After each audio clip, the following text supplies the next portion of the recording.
maybe you should. There's one option, I think.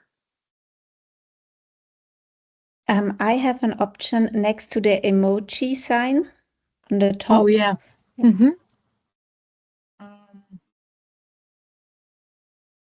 Layout, is it?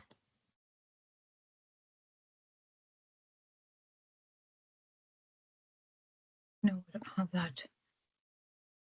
We see you, miss. Reporter. Standout. No, I don't have that. Anyway, that's fine. You can give me a shout if there's something doesn't look right, because I can't see your reactions.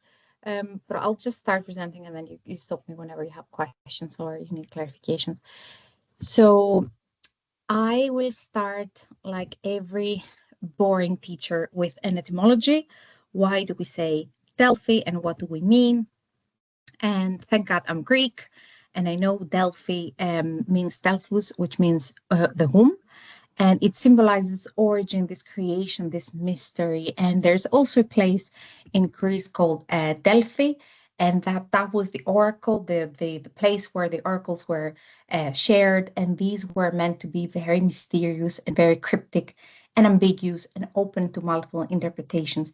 So this is the term is inspired by the oracle. And the idea is that we're trying to make meaning, or to find the meaning into something that is quite ambiguous and can have multiple interpretations. So if we wanted to give a definition, this is a method of systematic solicitation and collection of judgments on a particular topic through a set of carefully designed sequential questionnaires, which summarize information and feedback of opinions derived from earlier responses. And that means that these particularly suitable for decision making and social forecasting. And that's why it's chosen by social sciences and some healthcare research as well. Once I started looking into the methodology for one of the projects, I actually found that we don't have as many Delphi studies in education or in learning sciences. And there might be good reasons for that. I'll get into the sampling as well, which could be one of the obstacles for Delphi studies. So this study that I'm going to present today is from Fedora project. The project officially concluded in 2023. This was a 3-year Horizon funded project and involved 4 different European countries. The context here, I'm going to give it to you as a background information. You don't really, we won't talk about the study in itself and the findings of the study. We won't have the time. If you're curious, I'm going to give you some insights, but it's more about the methodology that I'm going to focus today. But just to give you some insights, this was about the what we call 21st century skills and future-oriented learning, future-oriented skills as part of the competencies. So the idea was that politicians, employers, educations have advocated for these sort of skills, and they're commonly used in educational contexts as a desirable student outcome, but there was no clear definition of what is actually meant by this concept. What are students meant to be learning, and what are teachers meant to be teaching? The aim of this study was to explore how a sample of policymakers from Italy, Finland, Lithuania, and United Kingdom view future-oriented skills in the context of science education. And this was an inclusive and participatory approach to investigating relevant stakeholders' views on contemporary reforms in education. As I said before, the Delphi study has been gaining some popularity, but not as much in science education, some popularity in science education, not specifically in future-oriented thinking. Policymakers as a sample, as a population, was interesting as well, because they are so important in making decisions and in shaping policy in education. So their ideas and expertise were very well valued in this study, and that's why they were selected as the potential sample. So the rationale for this study was based on two ideas: the relevance of this future-oriented learning and the central role of policymakers in shaping the national curricula. And the policymakers, of course, as you know, is a very open term and can be referring to different stakeholders. Here we're referring to stakeholders actively engaging in the design of the curricula, assessment, and teacher training. So as I said before, this was a systematic and systemic participatory approach to educational innovation. I'm going to pause just for one moment just to see if you're still with me. Yes, you're still with me. And then I'm going to share again. Hopefully you can still see my presentation. Yeah, is this flowing? Perfect. The first research question was, what future challenges do policymakers in Italy, Finland, Lithuania, and United Kingdom anticipate, and how can future-oriented skills in science education address them? The second was, what factors do policymakers perceive as barriers for curriculum change to integrate future-oriented skills in science education? And the third was, what are policymakers' views for including future-oriented skills in science curricula? So some definitions, some factors as barriers, and some of the views for including these curricula in their own national contexts. The instrument development was a lengthy process. I can talk about this later, but I'm going to give you just a summary here. The questionnaire was conceptually developed using published studies and reports. And the validity was first examined by 10 experts in future-oriented skills that were part of the project, our colleagues and professors in science education. It was revised based on panel's feedback until consensus was reached before we actually shared it with our participants. The first version of the instrument had 3 different parts. The first part included questions about the demographic information. The second was about these definitions on future-oriented skills and their views about integrating the science education. And the third referred to their recommendations and really aimed to identify those common obstacles. So during the design phase and before we even went out to collect data, we were reflecting on the different steps of the Delphi method, and this includes the formulation of the issue. What is the issue that we really want to learn more about, and what should it be stated? Then we were thinking about having options. What are the policy options that we're giving them? So we needed to have a lot of background information about their national context as well. And we had, for the 4 different countries, we had 4 different participating universities that we asked to provide with information about their national curriculum, who is a stakeholder in their own national curricula as well, and what are potential issues in their countries. I just have to stress here that in the first round, most of the questions were open-ended. So we were interested in learning more about their views. The third kind of phase was determining the initial positions of the issues. What are the issues everybody agrees? And this was really after collecting the first round of responses. The fourth step was exploring and obtaining the reasons for disagreements. So whenever we received the first set of responses, we want to see whether there was agreement even within the same country or not, which was not always the case. And that was quite challenging. We evaluated some underlying reasons. We had to go back into our colleagues from the participating universities to ask for more context. We wanted to see whether the background knowledge was the same among the stakeholders as well, and why they might have different positions. And then, of course, after the separate rounds, we had to reevaluate based on the views of the underlying evidence that we were receiving every time. So this is my attempt now to visualize the process. We developed the initial probe, then we selected the expert panel, We distribute the first questionnaire. We collected and analyzed the responses. We provided feedback and formulated the second questionnaire. In this second questionnaire, we included some measures of central tendency, the mean values of previous rounds. I'm going to go into detail later on. So for the open-ended questions in the first round, these were formulated, they were the basis of closed-ended questions in the second round. In the third round, we included the mean values of the closed-ended questions that were included in the second round, if that makes sense. I'll go back to that if that's not clear.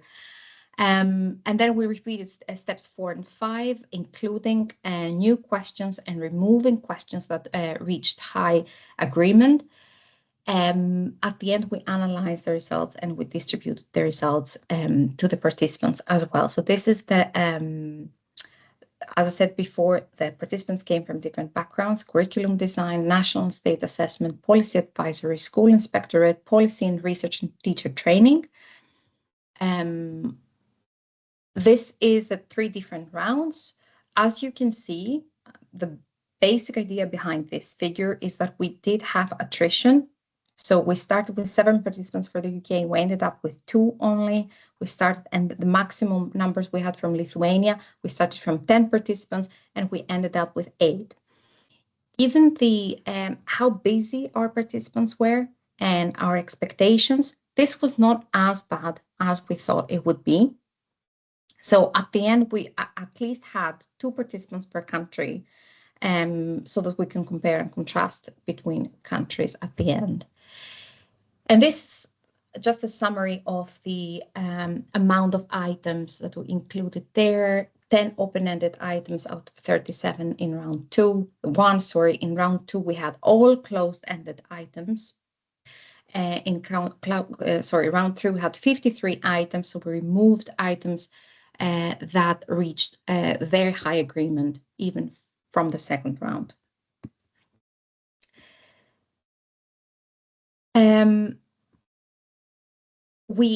During this process, because this was a funded project and because this span across 2 years, the study, there were issues that were coming up and policy issues that were coming up that we wanted to include in the questionnaire, because having these experts, having access to these experts' views was so valuable for the project.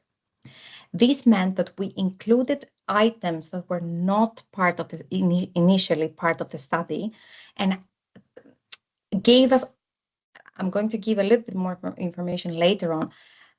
This didn't shape the way in which they were responding, because these questions were separate questions. They were referring to different themes.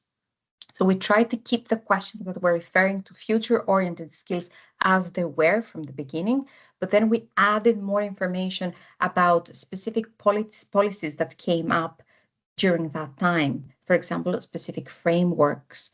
We include a couple of questions, whether they were aware of these frameworks, whether they thought these frameworks were useful, and so on. So example of that is the inclusion of the European Sustainability Framework that only appeared in round 2 and 3.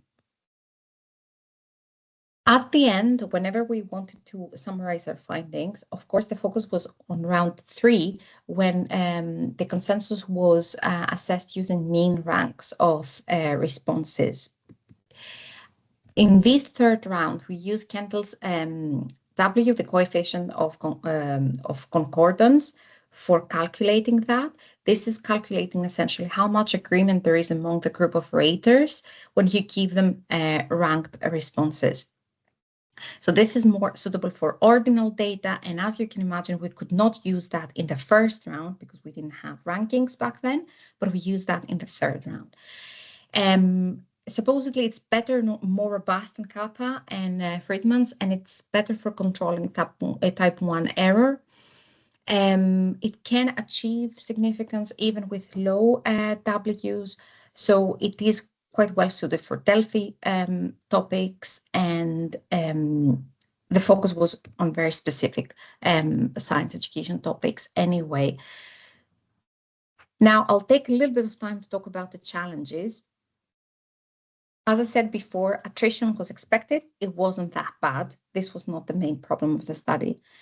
The issues that we had around national contexts is that, as I said before, we were not able to know, because the study was conducted in the UK by the UK team, by myself and a colleague, and we were not really able to know what's happening in all of these countries. So for the interpretation, we needed all of these colleagues from other universities.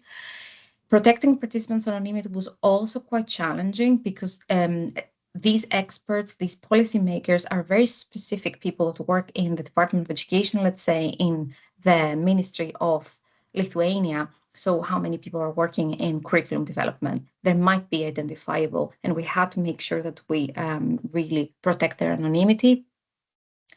The presentation of the agreement statistic, we did find that presenting, as I said before, the idea of the Delphi study is that the participants themselves need to know what the central tendency is based on the findings of the previous rounds. For round 3, we needed to present a statistic with the question saying that the central tendency based on the findings that we have is X. We found that mean values were actually the easiest statistic to report for the participant to understand what the central tendency is, and not Kendall's W.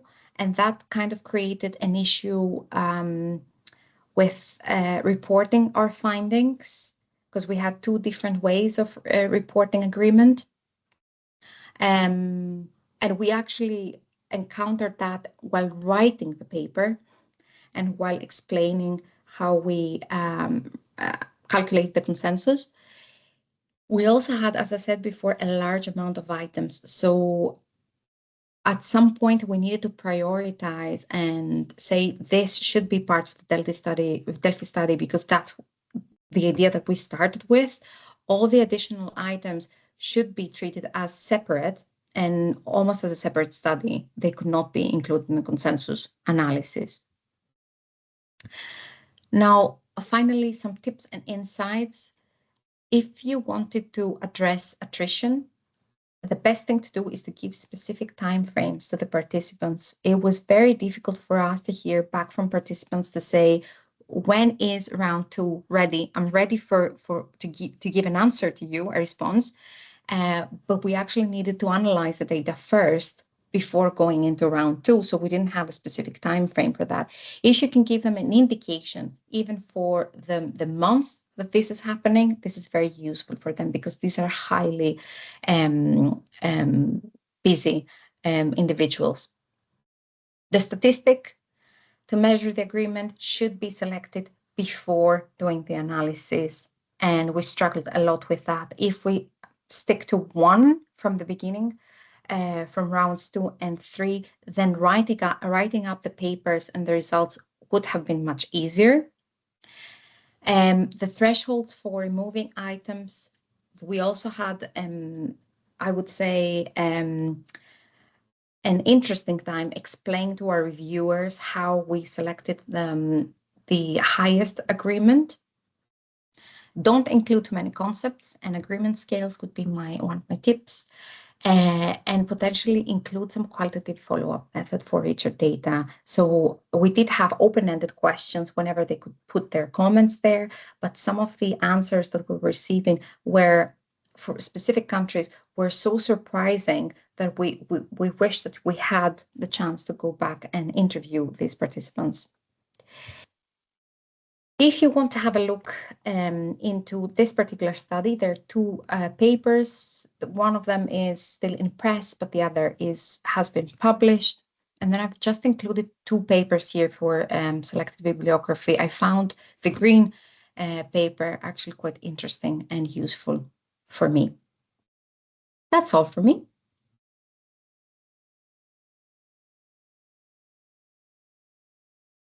Do you have questions, insights?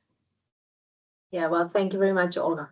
I just I mean, when you think about Delphi, it seems easy, right? It looks like a methodology that you just keep asking questions until you have an output that can be useful and you can publish. But then you look at the process and you see that it's No. not that easy. No, Yeah. I haven't found it. Yeah. Yeah, so you gave us a lot of tips about what to do, what not to do. What about how to publish this? Because I guess there are so many rounds, right? So in order to write this in an easy way, and also the sample, it's getting fewer, right? So it's getting reduced. So how do you publish that? How do you explain that? That's a very good question, because I don't think one paper is enough to explain everything. I don't think we are writing or summarizing everything now in the final paper, but we have to take into account that the study started 5 years ago. And 5 years ago, we were still talking about COVID, and there was no AI in education. And we're asking experts about the challenges, the future challenges in education. They couldn't even imagine that automation and AI would become such a big issue, right? So I think to gain momentum, I think you could have glimpses of findings and potentially have, as we did, one paper summarizing rounds 1 and 2 and keep it quite up to date. And then one paper that gives the consensus and actually what have we found from the paper, from the Delphi study. And potentially a methodology paper would be useful as well. The conversation that we have now is very useful. I think I would have found it useful back then. But I would say keep track of the decisions that you make, especially now that all of my colleagues have moved countries.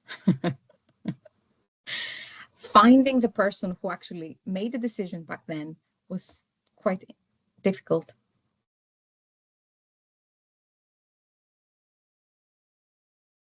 Good, thank you. Is there anyone having questions, comments?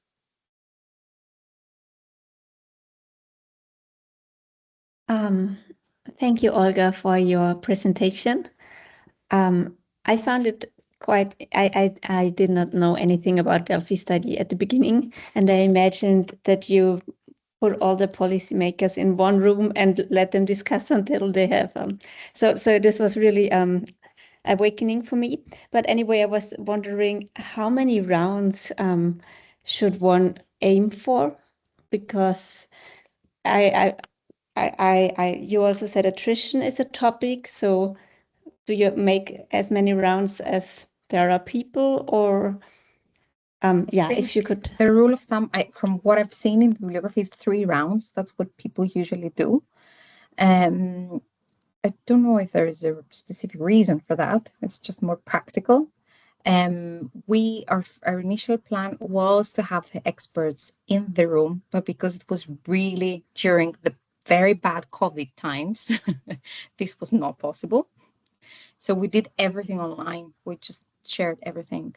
And everything was anonymous. Actually, this was one of the benefits of the study, that it maintained its anonymity from the beginning until the end. And then we shared the findings with the experts after the end of the study.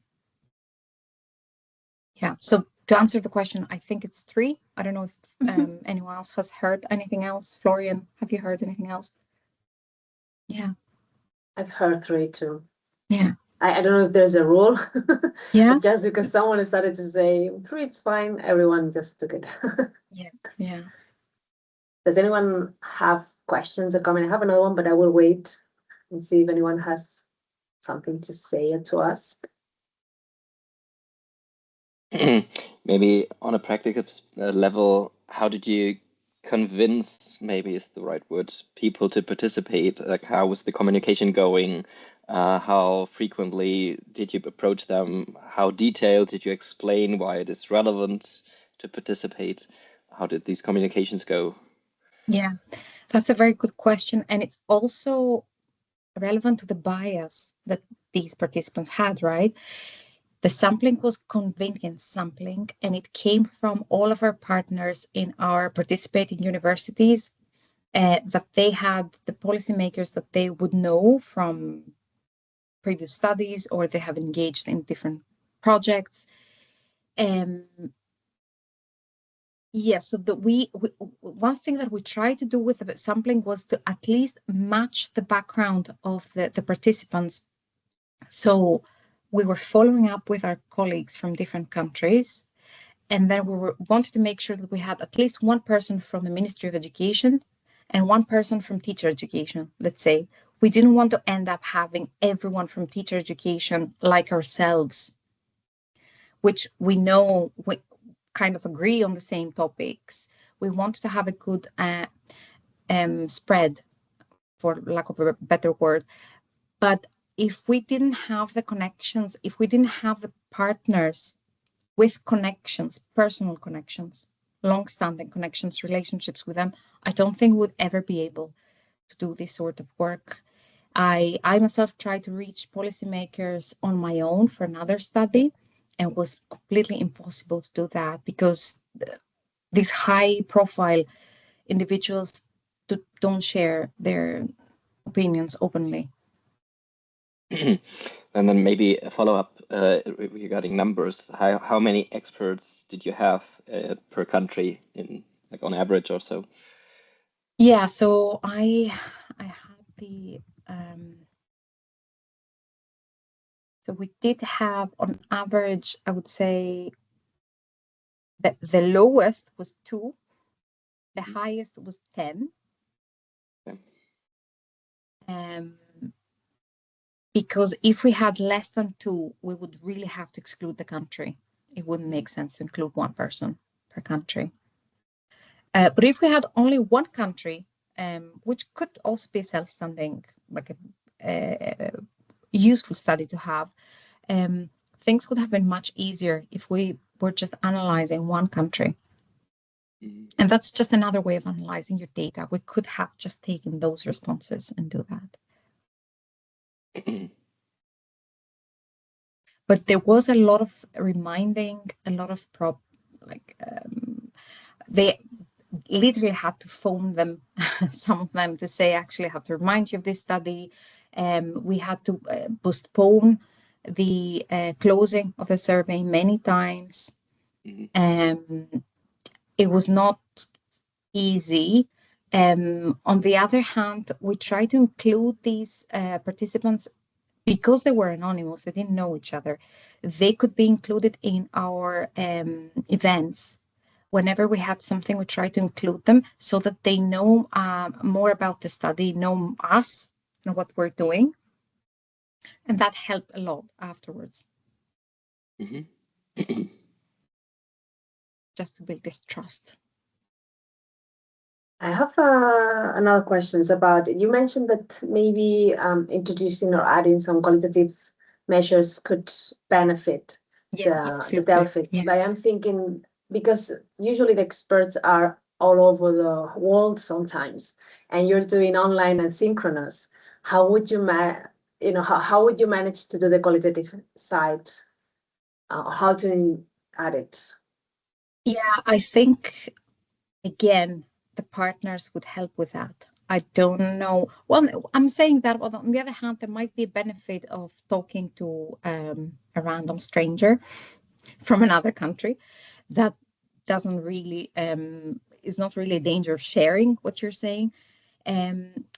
But I would, if I were to include this qualitative bit, I would say that each participant after the end of the study would present the findings and the responses of the participant, and they would do some sort of a think aloud method when they would ask them again the question and say, why did you answer this way? Would you answer in the same way today, let's say? Or present answers from other participants and say, what do you think about this? Do you agree with this? And why not? And so I think if they spoke, we had two countries. I remember, I think Lithuania and Italy, where participants would struggle to do that in English. So they would have to do that in their own language. And that automatically means more resources. So it kind of becomes a different study. True. And then if you do this thing you've talked about, showing their own answers to the think aloud, would that mean that it is not anonymous, but it is confidential, the person, right? So you have to keep a code, right? To know who answered what. Yeah, if I want to be technically correct, the study was not anonymous.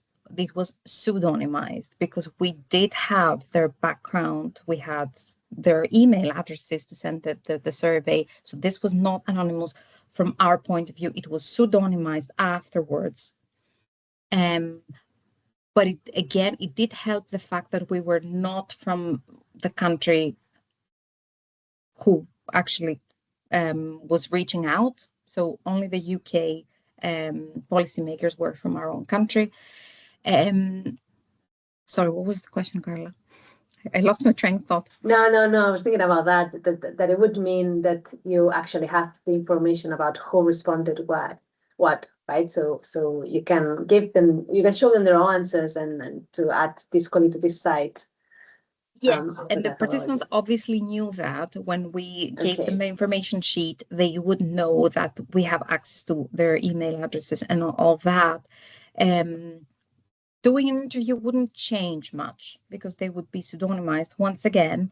And we actually we had a couple of reports that we published.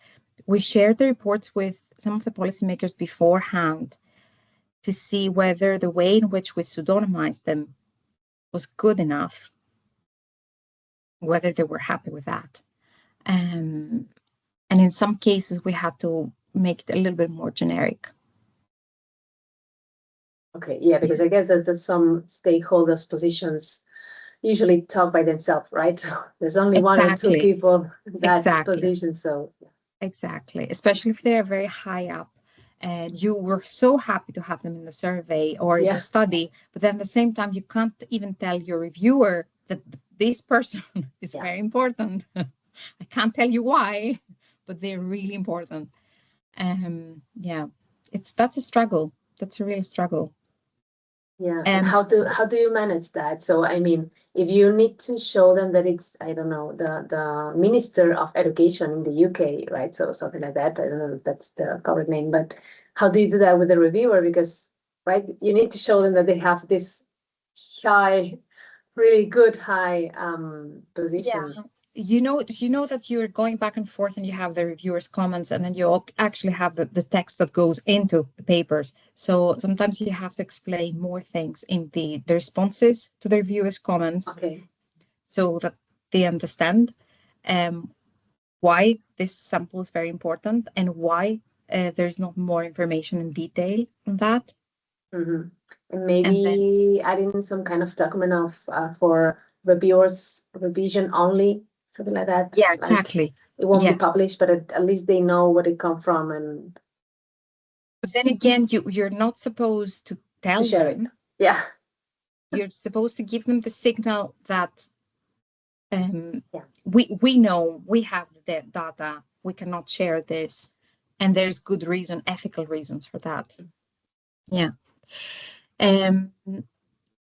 Overall, I would say it's a very messy process, but presenting also makes a huge difference. So we would try to go to conferences every year, and doing these sort of diagrams helps summarize the rounds, how many items, how many participants, what did you remove. One point that we struggled with one of our reviewers was the fact that we removed some items because we were happy with the agreement in the second round and not the third round. Yeah. So in our minds, the third round would end up having too many items. And because of the attrition and the participant fatigue, we were thinking, let's make it shorter. But one of the reviewers were really insisting that since the point is to reach consensus, why did you remove these items? And our rebuttal was, that's exactly why I removed the items. We were happy with them. So we proceeded with the ones that had disagreement. But we did have a lot of back and forth with the reviewer on that. They were not quite happy with that. And they were thinking that this contradicts the Delphi methodology in itself. So maybe that's another point that we could keep in mind. Maybe it could be something like, I don't know, like at the end of the second survey saying something like, so, or before the third, saying something like, do you agree that these are going to be deleted? I don't know, something like that. Yeah, right? or be aware that, well, for the participants, you mean? Yeah, because Right, Lauren. So the reviewer says something about that, right? So why did you make that decision before the Delphi finishes? So you didn't include it in the third step. So maybe something like, we made this decision. Do you agree? I don't know, something like that, right? So it's not very going in depth, but right. So you mean to give the participants the opportunity to still talk about these items, even if they're removed. And not maybe going in deeper, right? So maybe just a general, this happened, do you agree? Or based on the results, it's happened. No, I see what you're saying. Because in their view, they don't know what happened to the items, right? Okay, yeah. And then the reviewer is happy. Yeah, and then everybody's happy. Yeah. No, thanks so much for your time now. Everything's recorded. I can. Yes, I will download it. Perfect. I wanted to add more references, but actually maybe the selected